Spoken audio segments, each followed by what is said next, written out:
Hello बच्चों, कैसे हैं आप सब। पढ़ाई कैसी चल रही है। उम्मीद करता हूँ बहुत अच्छी तैयारी चल रही होगी। चलिए तो देखते हैं।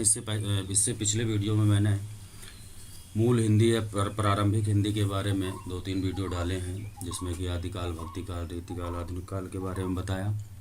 और आज का ये जो वीडियो है ये संपूर्ण हिंदी का निचोड़ है। एक तरीके से टोटल ग्रामर है इसमें, और एक ये मान के चलिए कि ये गागर में सागर का काम करेगी।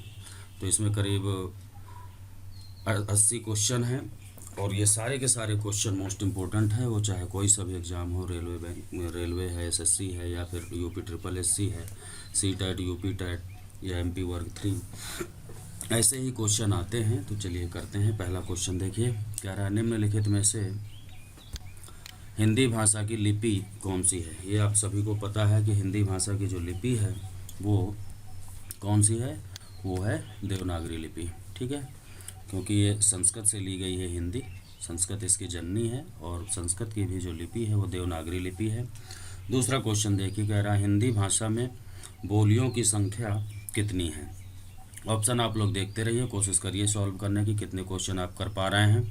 तो बोलियों की जो संख्या है वो है कुल 18। ठीक है, टोटल जो बोलियां हैं वो 18 हैं। हिंदी भाषा का कौन सा रूप मानक हिंदी के रूप में स्वीकार किया गया है। मानक हिंदी, मानक का मतलब होता है प्रमाणिक। ठीक है, इसमें है पूर्वी, पहाड़ी, पश्चिमी, खड़ी बोली। तो इस तरीके से जो इसका सही आंसर होगा वो है खड़ी बोली। हमारी जो हिंदी है उसका खड़ी बोली वाला रूप मानक है, उसी को स्वीकार किया गया है। अगला क्वेश्चन देखिए, कह रहा है कि हिंदी की उपभाषाओं की संख्या कितनी है। उपभाषाओं की जो टोटल संख्या है वो 5 है। हिंदी भाषा के वर्तमान स्वरूप को विकसित और संस्कारित करने में महत्वपूर्ण योगदान किसने दिया। ये मोस्ट इंपॉर्टेंट क्वेश्चन है। कई बार सी टेट और यूपी टेट, सुपर टेट और एमपी वर्ग 3 में इस टाइप के क्वेश्चन पूछे जाते हैं कि जो वर्तमान स्वरूप है हिंदी भाषा का, उसे विकसित करने में सबसे महत्वपूर्ण योगदान किसका रहा। तो वो है महावीर प्रसाद द्विवेदी। इनका बहुत बड़ा योगदान रहा। मैंने अपने पिछले वीडियो में पढ़ाया भी है कि द्विवेदी युग जो है वो इन्हीं के नाम पे ही है। अगला क्वेश्चन देखिए, भाषा शब्द की उत्पत्ति किस धातु से हुई। ये भी अक्सर क्वेश्चन पूछा जाता है। तो इसका है भाष। संस्कृत के भाष शब्द से जो है इसकी उत्पत्ति होती है। निम्नलिखित में से कौन भाषा का अंग नहीं है।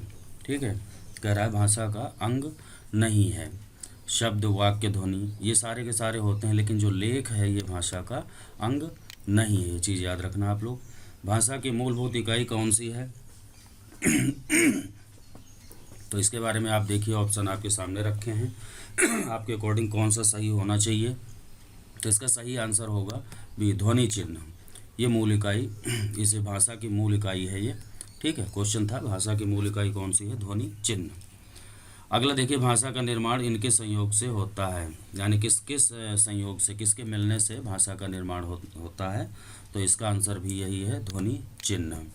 नेक्स्ट है, भारतीय भाषाओं का विकास किस भाषा से हुआ है।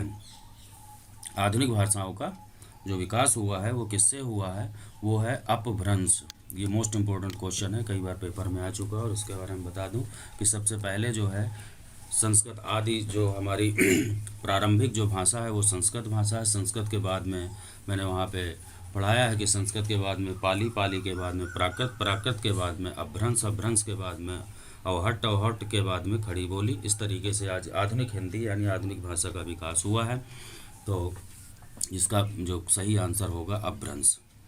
नेक्स्ट है देखिए, देवनागरी लिपि का विकास किस लिपि से हुआ है। देवनागरी लिपि का विकास जो हुआ है वो है ब्राह्मी लिपि। ठीक है, प्राचीन काल में 3 टाइप की लिपि चलती थी, ब्राह्मी, खरोष्ठी और आयरमेक। तो जो ब्राह्मी लिपि होती थी वो बाएं से दाएं लिखी जाती थी, और खरोष्ठी लिपि जो दूसरे नंबर पे दी हुई है दाएं से बाएं लिखी जाती थी। और जो आयरमेक लिपि होती थी वो एक मिश्रित लिपि थी, उसे कहीं से भी आप लिख सकते थे। अगला क्वेश्चन देखिए, कह रहा है मानक हिंदी में पश्चिमी हिंदी की किन ध्वनियों का लोप हो गया है। तो जो ध्वनियों का लोप यानी गायब हो गई है वो है द्वित ध्वनियाँ। व्याकरण और वर्तनी की दृष्टि से शुद्ध भाषा कहलाती है। ठीक है, ये देखिए वही क्वेश्चन आ गया, ये मोस्ट इंपॉर्टेंट है, कई बार पूछा गया है। कह रहा है व्याकरण, ठीक है, ग्रामर और वर्तनी बोलने के हिसाब से शुद्ध भाषा कौन से होते हैं, साहित्यिक, व्याकरणिक या प्रांजल या मानक। तो इसका सही आंसर होगा मानक भाषा। ठीक है।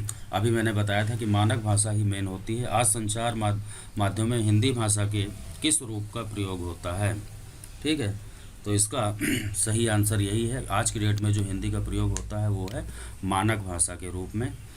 ठीक है, अगला क्वेश्चन देखिए, अंक का उच्चारण स्थान क्या है? तो वो जो है सही आंसर इसका पहला है, नासिक की ध्वनियाँ होती हैं पंचमाक्षर वाली जितने भी हैं। ठीक है, अंग है, इया है, अड़ा है, ना है, माँ है, ये जितनी भी है नासिक की ध्वनियाँ होती हैं। नेक्स्ट देखते हैं। अगला क्वेश्चन है कि संघ की भाषा हिंदी और लिपि देवनागरी होगी, ऐसा भारतीय संविधान के किस आर्टिकल में कहा गया है? ये मोस्ट इंपॉर्टेंट क्वेश्चन है, ये हमेशा क्वेश्चन पूछा जाता है आर्टिकल संविधान संबंधी। ये है 343 में ऐसा कहा गया है। नेक्स्ट है, हिंदी दिवस किस डेट में को मनाया जाता है? ये अक्सर क्वेश्चन पूछा जाता है, तो हिंदी दिवस के बारे में आपको पता है 14 सितंबर। अगला सेम वही क्वेश्चन आता है, सन भी इसमें साथ में है, हिंदी को भारत की राजभाषा के रूप में कब स्वीकार किया गया था? आप लोग गेस करिए, 14 सितंबर तो है ही है, तो इसमें दो ऑप्शन है, एक तो 49 एक 48। तो 14 सितंबर 49 में संविधान सभा के द्वारा हिंदी को राजभाषा के रूप में स्वीकार किया गया था, ये याद रखना। कितने भारतीय राज्यों की राजभाषा हिंदी है? तो ये लगभग जो है 10 राज्यों की भाषा जो है हिंदी है। अपभ्रंश भाषा का विकास किससे हुआ है? अपभ्रंश का जो विकास हुआ है वो है प्राकृत भाषा से। मैंने अभी बताया इनका क्रम कि सबसे पहले संस्कृत, संस्कृत के बाद में पाली, पाली के बाद में प्राकृत, प्राकृत के बाद में अपभ्रंश। तो यहाँ पे यही पूछ रहा है कि अपभ्रंश का किससे हुआ, तो प्राकृत हो जाएगा। फिर से वही क्वेश्चन आ गया। नेक्स्ट है, किस देश में हिंदी भाषा का प्रयोग लिखने व बोलने में किया जाता है? यानी भारत से बाहर ऐसा कौन सा देश है जहाँ पर हिंदी भाषा का खूब प्रयोग होता है, बोलने में भी लिखने में भी किया जाता है? तो वो देश है मॉरिशस। मोस्ट इम्पोर्टेंट है, 2-3 ऐसे देश हैं जहाँ पे हिंदी का खूब प्रयोग है, मॉरिशस है, फिजी है। ठीक है, ऐसे क्वेश्चन अक्सर आते हैं इन देशों में जो है। यहाँ तक कि मॉरिशस और फिजी में जो प्रधानमंत्री और राष्ट्रपति बनते हैं वो भी भारतीय मूल के ही बनते हैं। फिजी में चौधरी महेंद्र सिंह वहाँ के प्रधानमंत्री थे।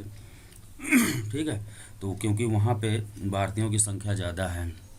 अगला क्वेश्चन देखिए, क्वेश्चन नंबर 23 है, कह रहा है संविधान के किस भाग में हिंदी को भारत की राजभाषा कहा गया है? ठीक है, यानी हिंदी को राजभाषा किस भाग में उल्लेख है? तो वो है 17 भाग 17 में। निम्नलिखित में से हिंदी के वर्ण हैं। कह रहा है कि शुद्ध हिंदी के वर्ण जो है कौन कौन से हैं? तो वो आ से लेकर के हा तक के ये हिंदी के वर्ण हैं। हिंदी वर्णमाला में अयोगवाह की संख्या कितनी है? अयोगवाह ये 2 होते हैं।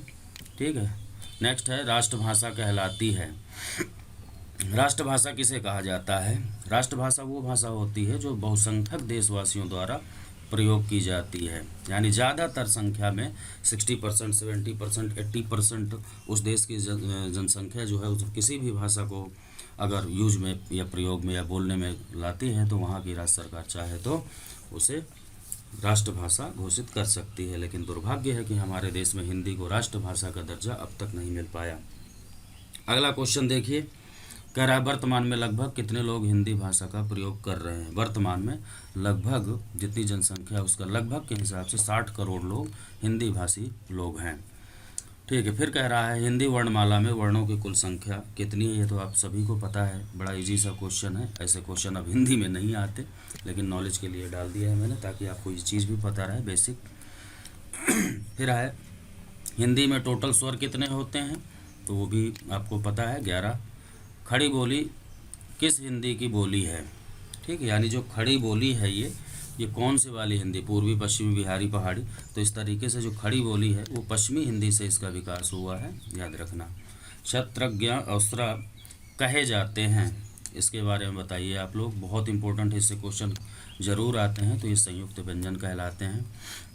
अगला फिर देखिए वही क्वेश्चन आ गया कि हिंदी वर्णमाला में कितने संयुक्त व्यंजन होते हैं? ये आपको पता ही, अभी हमने ऊपर पढ़ा कि 4 हैं इनकी संख्या टोटल, क्षत्रज्ञ और श्रा। नेपाली भाषा किस लिपि से लिखी जाती है? नेपाली भाषा के बारे में बताना है आपको।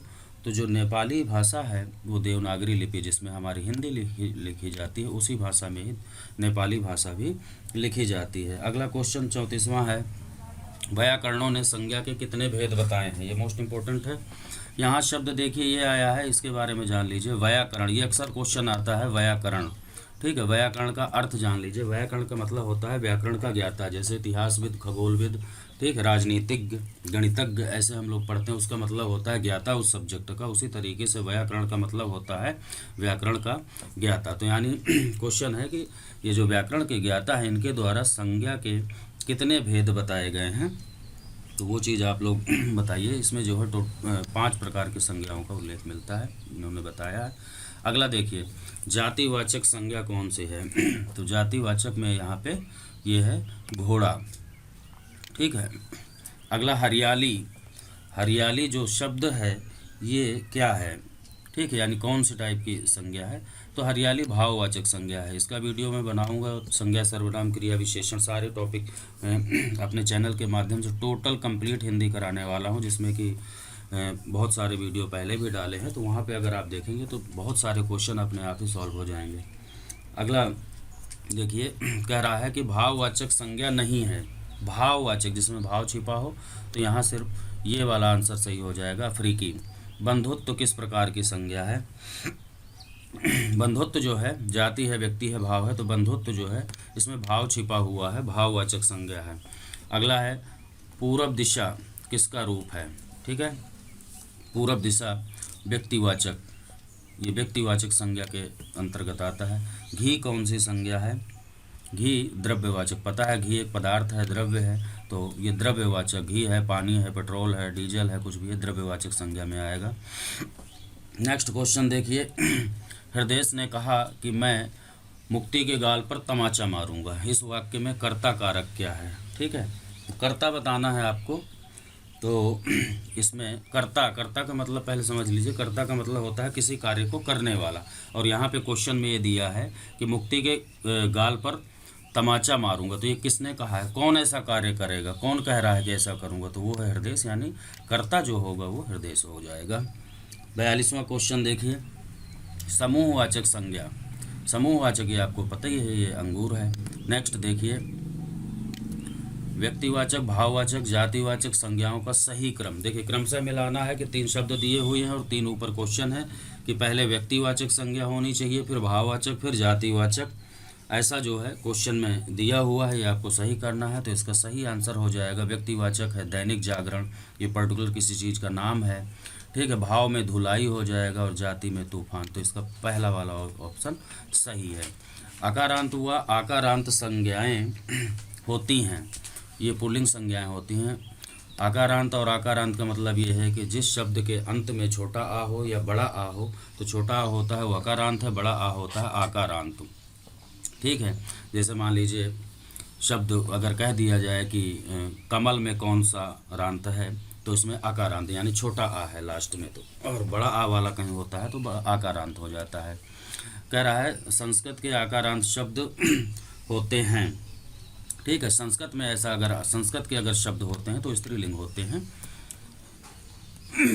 ए रमेश यहाँ आओ, ए रमेश यहाँ आओ, इस वाक्य में कौन सा कारक? अब देखिए कारक वाला टॉपिक आ गया। ठीक है, इसमें विस्मयादिबोधक देखिए चिन्ह लगा हुआ है, और ये होता है हमेशा संबोधन के लिए, तो यहाँ संबोधन है। चिड़िया का बहुवचन क्या होगा? ठीक है, इसका हो जाएगा चिड़िया। ठीक, और बाकी चिड़ियाओं ये सब नहीं होता, चिड़िया हो जाएगा। दही शब्द कैसा है? ये मोस्ट इम्पोर्टेंट है, अक्सर पेपर में आता है, मेल है, फीमेल है। ठीक है, तो दही मेल होता है हमेशा। बहुत से लोग कहते हैं दही खट्टी है ना? दही खट्टी नहीं होता, खट्टा होता है, ऐसा बोला जाना चाहिए। गीता हाथ से मारते, इस वाक्य में कौन सा कारक है? ठीक है, इसमें जो है हाथ से, यहाँ से आया है ना? कारक वाले टॉपिक को अगर आप पढ़ेंगे तो अच्छे से क्लियर हो जाएगा। यहाँ करण है, यानी किसकी सहायता से?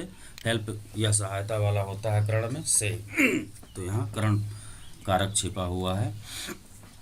अगला देखिए, संप्रदान कारक में को का प्रयोग किस अर्थ में होता है? ठीक है, संप्रदान। ठीक, संप्रदान का मतलब किसी के लिए अगर हम कुछ करते हैं फ्री में, दान वाली चीज़ें, तो संप्रदान कहलाता है। उसके लिए के लिए शब्द यूज होता है। जैसे कह दिया जाए कि माँ ने बच्चों के लिए मिठाई खरीदा, तो ये के लिए ऐसा आ जाएगा, यार माँ ने बच्चों को मिठाई दी, तो फ्री में ही दी, दान में ही दी, कोई इसके पैसे नहीं लिए, इसलिए यहाँ पे ये संप्रदान हो जाएगा। अगला क्वेश्चन 51वां देखिए, वह कार मेरी है, इसमें कौन सा कारक है? ठीक है, वह कार मेरी है, यहाँ संबंध है एक दूसरे का, कार का संबंध मेरे से है। ठीक है, तो यहाँ संबंध कारक छिपा हुआ है। क्रिया के कार्य का फल जिस पर पड़ता है वह है क्या कहलाता है? तो वो कर्म होता है। ठीक है, अगला क्वेश्चन देखिए, कारक चिन्हों को क्या कहा जाता है? कारक चिन्हों को जो है परसर्ग कहा जाता है, ये चीज़ याद रखना। नेक्स्ट है, तोता डाली पर बैठा है, तोता डाली पर बैठा है, इसमें कौन सा कारक है? आपको पता है में और पर अधिकरण कारक की विभक्तियां हैं, तो यहाँ डाली पर यानी डाली के ऊपर बैठा है, पर आ जाएगा, अधिकरण है। सदा एक वचन में प्रयुक्त होने वाला शब्द जो है कौन सा है? एक वचन में जो हमेशा यूज होता है वो है सहायता, इसका बहुवचन नहीं हो सकता। वृक्ष से पत्ता गिरता है, ठीक है, वृक्ष से आया है लेकिन पत्ता गिरता है, अलग होने के सेंस में से आया है, और अलग होने के सेंस में जो से आता है वो अपादान कारक कहलाता है, यानी अपादान कारक है। अगला देखिए, एक वचन व बहुवचन दोनों में प्रयुक्त होने वाला शब्द जो है वो कौन सा है? तो वो योद्धा हो जाएगा यहाँ पे। ठीक है, नेक्स्ट, किस कारक में से विभक्ति का प्रयोग साधन के अर्थ में होता है?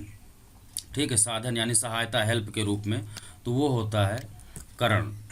कारक के कितने भेद हैं ये आपको बहुत अच्छे से पता है। कारक जो है 8 प्रकार के होते हैं। ठीक, मैं शब्द जहाँ पे दिया हुआ है, कह रहा है इसका बहुवचन क्या होगा? तो मैं का बहुवचन हो जाता है हमेशा हम। जैसे कह दिया जाए मैं जा रहा हूँ, तो इसका बहुवचन जो बनेगा वो कहेंगे कि हम जा रहे हैं। नेक्स्ट, बाबा ने चंद्रभूषण को डंडा मारा। ठीक, इसमें कह रहा है कौन सा कारक है? तो यहाँ फिर से देखिए वही सेम उसी टाइप का क्वेश्चन आ गया, यहाँ पे करता है। और अगर एक चीज़ याद रखना, अगर यहाँ पे ऐसे अंडरलाइन कर दे कि चंद्रभूषण को, कई बार ऐसा पूछ लेता है कि चंद्रभूषण को इस तरीके से कर दे और कहता है कि यहाँ पे कारक बताइए, अंडरलाइन करके पूछता है कि इसमें कारक बताइए, तो यहाँ कर्म हो जाएगा, क्योंकि बाबा ने, कर्ता ने कर्म को, कर्म क्या है? चंद्रभूषण को, और करता है बाबा ने, तो यहाँ अगर अंडरलाइन करके चंद्रभूषण को पूछे तो ये कर्म वाला हो जाएगा। अगला देखते हैं, मुरली गांव से चला गया, मुरली गांव से चला गया, कौन सा कारक? यानी छोड़ चुका है, अलग होने के सेंस में जो है वो अपादान। नेक्स्ट देखिए, जो सो कौन सा सर्वनाम है? ये हमेशा संबंधवाचक सर्वनाम में आते हैं। जैसे कह दिया जाए जो करेगा सेवा सो पावेगा मेवा, तो ये हमेशा युग्म में चलते हैं सर्वनाम, इस तरीके से संबंधवाचक है ये। नेक्स्ट है, निम्नलिखित में से कौन सार्वनामिक विशेषण का उदाहरण है? सार्वनामिक विशेषण का उदाहरण इसमें हो जाएगा तुम्हारा, यानी विशेषण भी है और सर्वनाम के रूप में विशेषण। ठीक है, नेक्स्ट है, निम्नलिखित में से कौन निश्चयवाचक सर्वनाम है? निश्चयवाचक यह शब्द जो है हमेशा निश्चय का ही, कोई सा भी सेंटेंस बना के देख लो, यहाँ निश्चयवाचक यानी कन्फर्म होगा वो जो सेंटेंस बना। जैसे कह दिया जाए यह मेरी पुस्तक है, तो इसका मतलब क्या है? यहाँ कन्फर्म है, पूरी तरीके से निश्चित है कि ये पुस्तक किसकी है? मेरी है। ठीक है, अगला देखिए, कह रहा है लड़का दौड़ता है। ठीक, इस वाक्य में लड़का किस संज्ञा का उदाहरण है?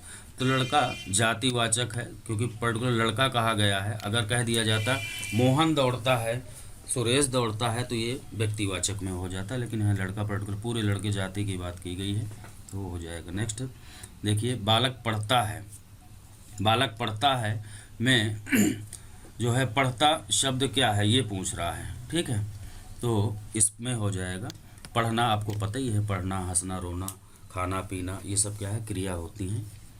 नेक्स्ट है, वृक्ष से पत्ता गिरता है, वृक्ष से पत्ता गिरता है, ये अलग होने के सेंस में फिर से वही क्वेश्चन आ गया एक बार और, अपादान जो अलग हो जाए, से जो है अलग होने के सेंस में जब अपादान। घर पर माँ है, इस वाक्य में पर किस कारक की विभक्ति है? ये तो आपको पता ही है कि इसका अधिकरण में और पर, अभी मैंने बताया में और पर अधिकरण कारक होते हैं। राम ने कहा कि वह बाजार जा रहा है। ठीक है। इसमें जो है वह शब्द क्या है, ये सर्वनाम होता है। वह, मैं, तुम, तू, तुझे, मेरा, मुझे, मुझको, ये सब सर्वनाम होते हैं इस टाइप के।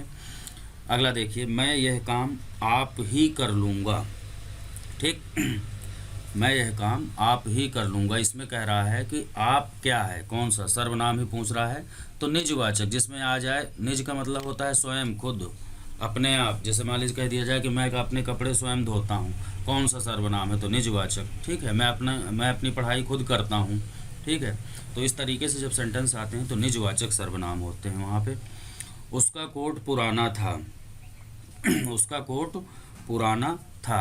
इसमें जो पुराना शब्द है ये क्या है, ये आपको पता है कि उस कोट की विशेषता बताई जा रही है, यानी विशेषण है कि कोट जो है पुराना था। निम्नलिखित में से कौन विशेषण का भेद नहीं है। ठीक, तो विशेषण का जो भेद नहीं है वो पुरुषवाचक है, ये नहीं होता। बाकी गुणवाचक, सार्वनामिक, परिमाण, ये सब होते हैं। निम्नलिखित में से कौन काल का भेद नहीं है। काल का भेद, यानी काल 3 टाइप के होते हैं, पता ही है आपको, वर्तमान काल, भूतकाल, भविष्यकाल। तो आधुनिक काल इसमें नहीं होता।